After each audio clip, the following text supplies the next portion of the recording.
කුමන හෝ ප්‍රශ්නයක් නිසා උඩුවටක වෙලා තියෙන ජීවිතය හදාගන්නේ කොහොමද? මේ හදාගන්න මාවතේදී ඔයා දැනගන්න ඕන කාරණා හතරක් තියෙනවා.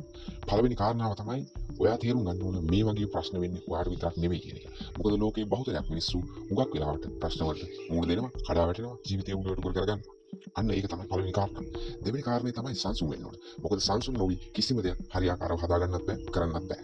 තුන්වෙනි කාරණාව තමයි ඔයා මෙන්න මේ තත්ත්වයට වැටෙන්න සිද්ධ වෙච්ච එහෙම නැත්නම් හේතු වෙච්ච කාරණාව මොකද්ද කියන එක හරියට තේරුම් ගන්න ඕනේ. මෙතෙන්දී අනිත් මිනිස්සු කියන දේවත් වෙන පිටින් ආපු ඌපදූප ඒව නෙවෙයි. ඔයා හරියට හිතලා බලන්න ඕන මම පුද්ගලික වශයෙන් මේ තත්ත්වයට වැටෙන්න හේතු වෙච්ච කාරණාව හරියට මොකද්ද කියන්නේ. හතරවෙනි කාරණාව තමයි වැදගත්ම කාරණාව.